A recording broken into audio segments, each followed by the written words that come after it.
This is The Boots of Buffalo Leather from a 1904 edition of Grimm's Fairy Tales. This book is in the public domain and may be freely used by anyone.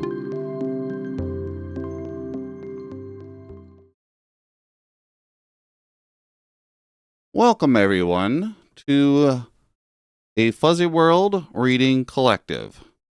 Today we'll be reading out of the Grimm's Fairy Tales, and if you want to read along with us today, head on over to library.afuzzyworld.net. We are on page 134.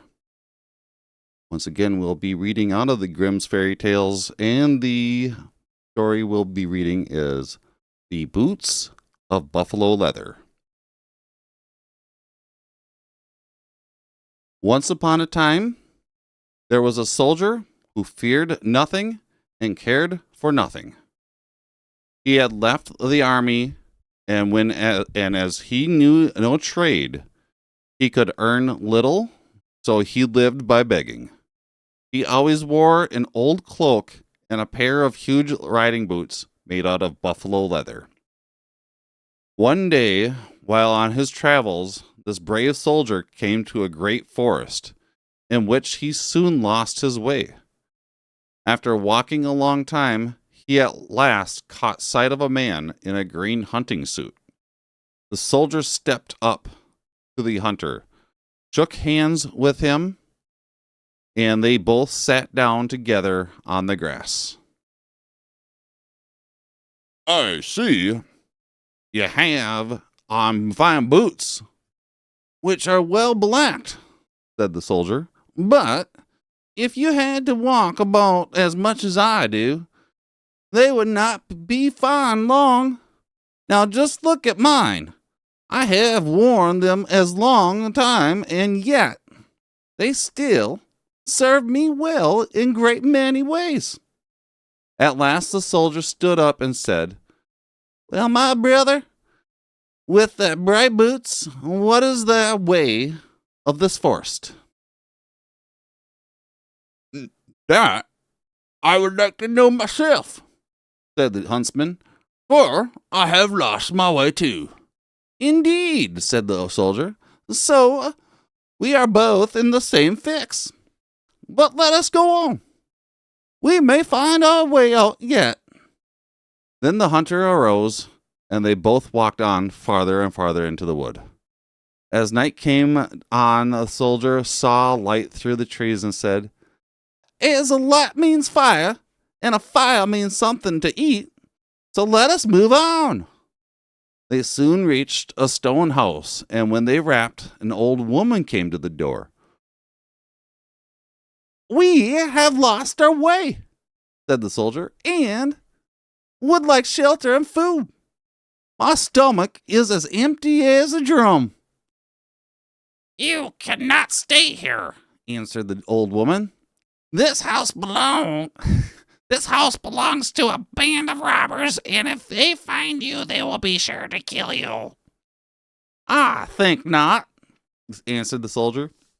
"But as I have eaten nothing for 2 days, I would as soon be killed as to die of hunger." And he entered the door. The huntsman did not wish to go in, but the soldier took him by the arm and said, come on, my brother. Our lives are not so easily lost." Then the old woman said, "Well, get down behind the stove, and what the robbers do not eat, I will bring you after they have gone to sleep." The men had just crept behind the stove when the 12 robbers came rushing in, sat down at the table, and with a great noise ordered their supper. The woman then brought in a huge roast of beef and placed it on the table. When the smell of the food came to the nose of the soldier, he said to the hunter, "I can sit still no longer. I must have a piece of that roast." "They will surely kill us," said the hunter, and tried to hold the bold fellow back. But the soldier stood up, and as soon as the robbers caught sight of him, They threw down their knives and forks and sprang to their guns. "Hello! What are you doing here? Are you sent out as spies?" "Now you stop your talking," said the soldier. "I am hungry. Give me something to eat, and then you can do what you like with me." The robbers did not know what to make of this, but at last their chief said, "You are a bold fellow, but you shall eat with us, and then you shall die." "We will see about that," said the soldier, who took a seat at the table and began to eat with the best of them. Then he called to his friend, "Come on, brother. Right, Boots? Come and eat. You must be hungry as well as I am." The huntsman could not eat, but the soldier ate enough for both. At the last, the soldier said, "My man, your meat is good. But how is your wine?" So the chief said to the old woman, "Bring a bottle out of the cellar, and let it be the best." The soldier, drawing the cork with a pop, turned to the huntsman and said, "See what a man with magic buffalo boots can do with a bottle." Going back to the table and holding the bottle high over the robbers' heads, the soldier cried out, a long life to you all, but may your mouths be open and your right arms uplifted." No sooner had he said these words than the robbers all seemed to be turned to stone, with their mouths open and their right arms uplifted. Then the huntsman said, "Indeed, sir, you are a wonderful man. But come, let us leave this place at once." "Ah, no," said the soldier. "We must not march away too soon. We have beaten the enemy. Now, let us enjoy ourselves." So he made the old woman get another bottle of the best wine, and when they had both finished eating, the old woman showed them the nearest way to the town.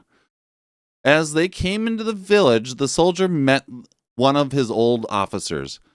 He at once told him about the robbers, and said that he had and his friend would lead a company of soldiers back to capture the rogues.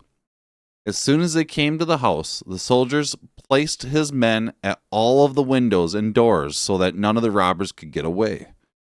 Then he went in boldly and going up to the table where the robbers still sat with their mouths open and their right arms uplifted, he took a bottle of wine, and holding it high over their heads, said, "A long life to you all."